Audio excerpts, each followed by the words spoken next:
In this episode, Golden and I discuss the 4K re-release editions of the Lord of the Rings Trilogy Extended Editions.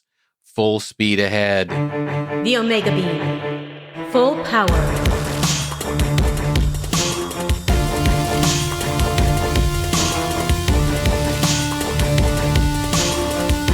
Welcome to the Omega Beam number 116. I'm your host, Oren Merton. So in the last episode, we talked about watching the new 4K re-releases of the Hobbit trilogy's extended editions.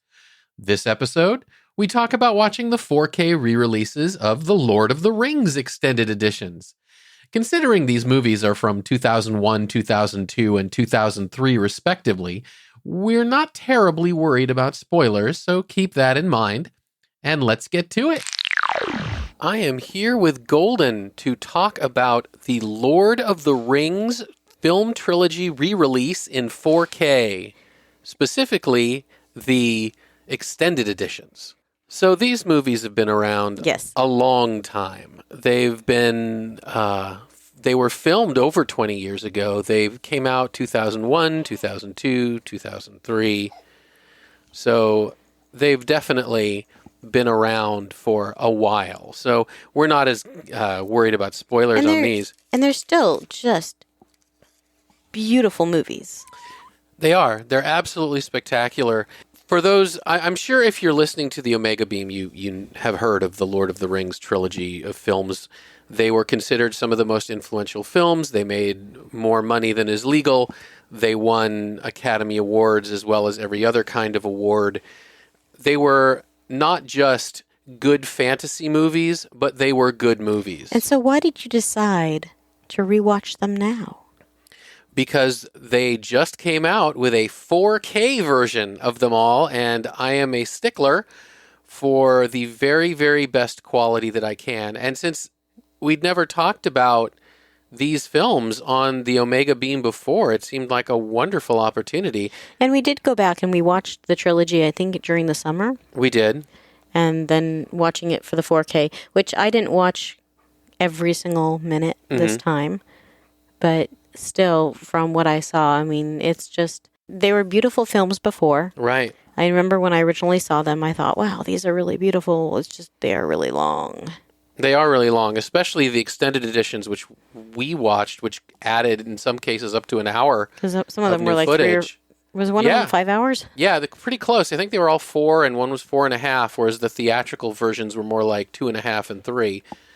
But yeah, they are as long as they need to be because the books are not short. And the movies take liberties from the books. They leave there are things that they leave out of the movies that are in the books. He also created a few new scenes that weren't in the books, but made more sense in the movies, in his opinion.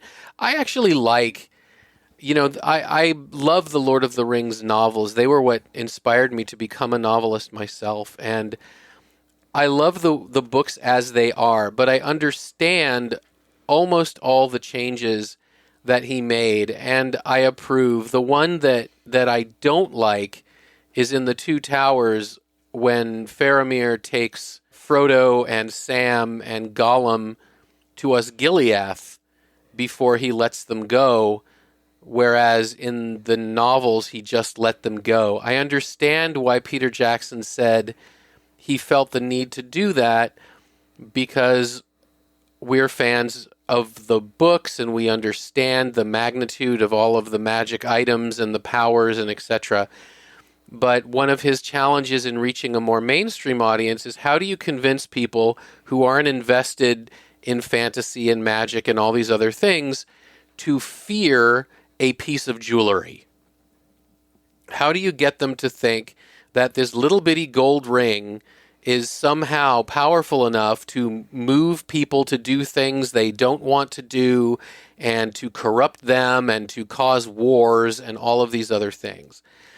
And we who get it, who've read it, who understand it, who love that kind of thing, you already knew. Yeah, we don't need we don't need more evidence that no, really, this is a horrible, evil artifact. We know it. And so for us, all Tolkien needed to do was explain to us how tempted Faramir could have been by this, and then have him simply say, I am better than this. I'm not going to touch it with a 10-foot pole. I'm going to believe you and let you on your way. But Peter Jackson was worried that people who aren't into fantasy, if everyone can just say, wow, that's a powerful ring, I'm not going to be swayed, though, and just let him go, it won't feel as powerful to them. So he created this sort of side trek where Faramir is like, oh my God, the ring, and does this thing, brings him to this town, and then realizes when they're all almost killed that, oh wow, this is really pretty dangerous. I guess I am going to believe you and let you go with it. But I personally think it wasn't necessary. I would have been happy if they left that one out. But in general, there have been a lot of other changes that I get and I think were fine. One of the reasons I specifically wanted to see it in the 4K, beyond the fact that I just love these movies so incredibly much, and any excuse to rewatch them is a good one, I had seen online the changes that they made as far as coloration and texture and everything to bring out the 4K-ness of it from the previous HD edition, which had its own issues in the transfer. And I think that it was really worthwhile because one of the things about CG, as opposed to more practical effects, is they are much more dated. Yeah, they're much more tied to the era in which they were done. Well, see, that was an issue that I had when it originally came out, because when they're running through the Mines of Moria. Yeah, it just, to me, it was like, okay, some of the video games that I've seen are better graphics than this. Yeah. And it just, for me, it didn't hold up then. I was like, I think this could have been done better. Right. Yeah, and that is unfortunate with CG, that you don't get that when you have practical. I mean, there's other artifacts that you can get with practical effects. I had to print it out. There was a comic Dork Tower, I think it's what it's called. And the two characters like, oh my gosh, the graphic effects, and just going on. And the one's like, wait a minute, are you talking about the game or the movie? And the first character's like, oh no, it's so hard to tell anymore. So I wanted to see what those effects would look like in 4K. And I do have to say that in some cases, they did look better. For example, specifically with Gollum. You know, when we saw Gollum for the first time on screen in 2001 or 2002, it was amazing. It was a absolute marvel, and it was written about everywhere as, oh my God, can you believe they have this entire CG character? But looking at it now after all the Marvel movies and the new Star Wars films, well, Star Trek too, but Star Wars films, it wasn't nearly as impressive. And you could see, oh, that looks a little bit more cartoony than I remember it. So I wanted to see if the 4K version brought some of that original amazingness back. And I'm happy to say that though it couldn't fix everything, specifically what Golden was just talking about, the Mines of Moria still looks a bit like a cutscene from a video game when they're all running in the distance and not everything's even happening. One of the higher quality video games. Yeah, and that's just how it is, unfortunately.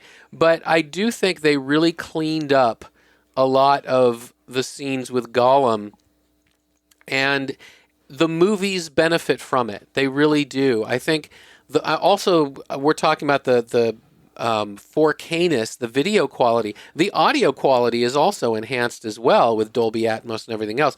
And the surround sound is just fantastic. I mean, this is if you have a good system, if you have a nice large screen with capable of showing HD video, you have a good home theater system, this is a pretty theatrical release of it, of all three movies. And if you liked it to begin with, you will like it a lot more. And if you have, kids you want to show it to or whatever, this really will help you get sort of the theatrical impact across, because there really is something amazing about seeing it larger than life with the sound all around you in a theater. And you aren't going to replicate the number of people in the room that are you don't amazed. have what you have for the theater, which is, people gasping and all of that. But it's still just, you have each other to gasp with if you're watching it with someone. You do. Oh, wow, look at that. Exactly. Did you remember that?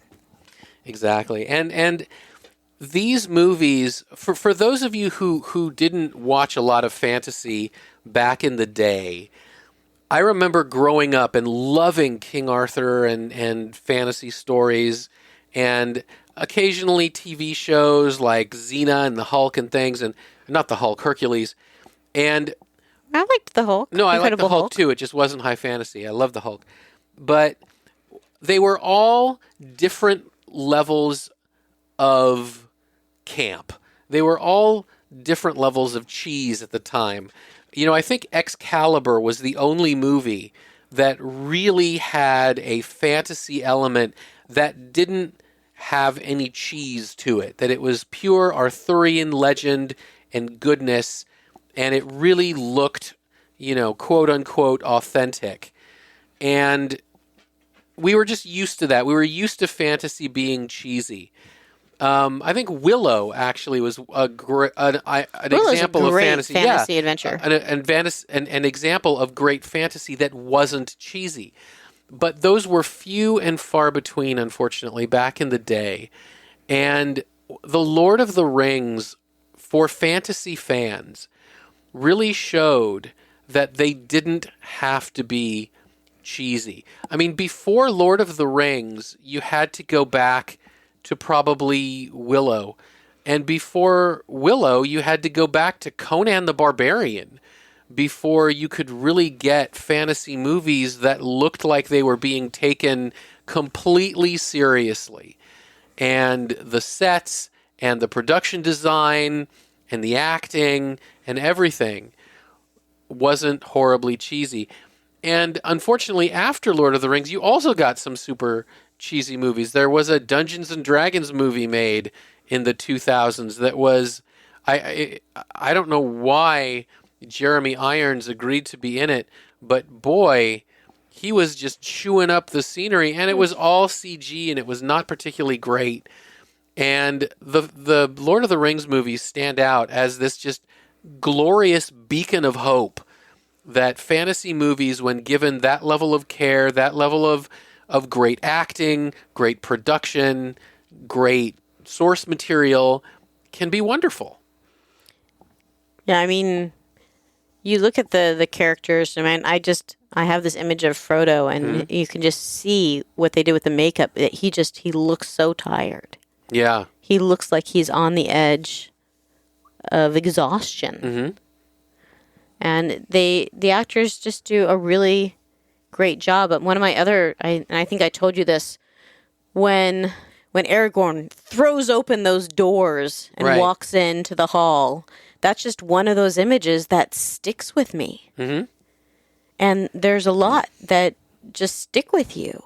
There are certain things that will just throughout all of the movies. I think certain scenes. Absolutely. And I think ideally that is what an adaptation of a book can do, a great adaptation of a book. It doesn't need to be literal, word for word, but if they can take moments that you read and give you a visual that just sticks with you. Sam willing to drown. Yeah. To get to Frodo. Right. Or just, their exchange towards the end with, saying, that Frodo telling him, I wouldn't have made it this far. And to Sam, there was no option. Right. He was going with him. Mm-hmm. He made a promise. And it wasn't just that he made a promise, but it's that this friendship means that much to him. Absolutely. And that was one of those areas in which the movie, I would say, improved on the book. Another, in the third movie, Return of the King, the book simply says King Theoden's horse fell on him and he died. I mean, that was it. He gets a sentence. He sort of goes out a bit like a chump. He's obviously participating in the major battle, and he's the king sort of redeems himself, but his death is just, and his horse fell on him and he died. But that gave Peter Jackson an opportunity to create a wonderful battle moment where King Theoden really fights like the great kings of old, and ultimately a horse falls on him, and that is what crushes him. But it's not as sort of almost throwaway as the line in the book. So I think a great adaptation really can take moments from a book and improve on them, and not just change them to fit the time or to, be more, accessible to an audience or whatever. I do know that Peter Jackson has said, obviously, there's not a lot of love story in Lord of the Rings if you've read the books, and he added that to give it a little bit more of a draw. I think it's a different type of love. Mm-hmm. I mean, you have this great love between these friends. Right, that is the love in the book. And yes, I mean, I don't think that there's nothing. It's just not the love that people expect people expect romantic love in great epic sweeping movies like this, and there was love written about in the appendices where it talks about, oh yeah, and by the way, Aragorn, has this elven love who he married when he became king. And that became a major plot point in all three movies, whereas in the books, it's more, and by the way, this is what's going on as well after you finish the story. And so it made sense to be taking place when it did, since it was part of the history. It just wasn't the story that J.R.R. Tolkien was telling, but it's perfectly legitimate for that to be part of the story that Peter Jackson is telling. And I think that's one of the wonderful things about the Middle-earth environment, the world building that Tolkien did. We talked about The Hobbit last week, and we also talked about that now Amazon Prime Video is doing an entire series set in Middle-earth, in Tolkien's Middle-earth, in the Second Age, whereas this is the Third Age. So there's so much room to create stories in his world. He really created an amazing world. And so Peter Jackson, he was adapting a trilogy of books, but within those stories of those books, there is a lot of room for Peter Jackson to tell his own tales as well, which I think is one of the strengths of both the movie and the books, that it allows for that to be done and to all fit in and to all be wonderful. I think we've said without going into like a whole bunch of little details and things like that, I think we've said just about everything. Yeah, pretty much. If you don't own these movies, then this is the version to get. If you've never seen them, then by all means rent them. You'll get a beautiful 4K version that's very cinematic. Though at this point, I'd have to imagine these movies are so popular that, they've made lots of billions at this point as a trilogy, maybe even as much or more than the Marvel movies when you, not, all 20 Marvel movies compared to these 3 fantasy movies, but movie to movie, I think these have made amazing amounts of money. And if you haven't seen them, then by all means, these new versions are absolutely worth seeing. And you don't have to have read the books. Yeah, they do a really good job of making sure you know who everyone is. Right. I know that you were talking about how you felt that one of the things that he took a liberty with was Aragorn, where Aragorn was kind of fighting who he was in the movies versus acknowledging it and stepping up completely in the book, because he needed to grow. Right. And the audience needed to see him grow. Right. That is definitely an example of something that Peter Jackson did for a movie audience, for a non-fantasy audience. In the books, Aragorn, who we meet as Strider in the beginning, he's hiding who he is as Strider, but it's not because he's not up to being king. It's because there's really no opportunity for him to take that mantle until, this whole war and everything begins to happen. But he always was being groomed to be the king, and he was totally up for it. Whereas in the movies, we meet him as Strider, and he's sort of hiding his identity, not because there is no opportunity to become king yet, but because he doesn't want it, because he just wants to be himself, and he feels like that whole life is not one he wants, and he has to grow into it. And it is a much more cinematic arc to watch over 3 movies, how he turns into that, than it was in the books, where you're just introduced to him as, this is the guy who's going to be king if there's ever an opportunity, because boy, is he ready for it. So I think there are a lot of changes that Peter Jackson made that are worthwhile. Speaking of Strider, I was lucky enough to see a panel with Peter Jackson. One of the people brought up in the book, when Strider introduces himself to the hobbits, he does so by pulling out the broken sword that is the sword of the kings, that he carries it with him. Just his proof of kingship is his broken sword. And someone asked, why didn't you have him do that? And Peter Jackson's answer was, because you as a fan, you know that. He'd pull out this broken sword, and all the hobbits are like, oh, wow. And you as an audience member are like, oh, wow. So, but imagine a non-fantasy fan seeing this guy pull out a broken sword. It doesn't have the impact to a non-already sold audience that it would have to us. And so he decided to do it differently, that it's like this museum piece where, everyone can now see it on display. And it does, I got it. I immediately understood, and it made sense, because the way it was displayed in the movie absolutely told you the power, even if you aren't used to these kinds of stories, and you just hear it and you're like, right, I get it, I know the trope. So, a lot of smart changes that were made for the movie for a more mainstream audience, and they don't hurt they don't hurt the book, and they don't hurt the movie. I think it was, movies are their own adaptions, and I think, they are great adaptions, even if there's little things here and there I might nitpick. Overall, these are just spectacular versions of a spectacular book, and worth seeing on their own right as just a piece of cinema art. But if you plan to watch them all in one day, just make sure that you definitely have cleared your schedule. It's a long day, considering I think you're talking about, God, like 12 hours or more or something of movie. That is a long day. I think when The Hobbit came out, they did some sort of giant, like, come watch The Lord of the Rings and then stay for The Hobbit or something. Yeah. I don't remember if I'm remembering that correctly or not, but it's just... That would have been a long day. That would have been a crazy long day. Absolutely. Well, thank you, Golden. You're welcome. And that's it for this episode. You can find the show notes at theomegabeam.com/116. If you like this episode, please leave a review wherever you listen to podcasts. Reviews help people who like this stuff find our podcast. If you have any comments or suggestions, please drop us a line at info@theomegabeam.com. Be good to yourselves and each other, and we'll catch you next time.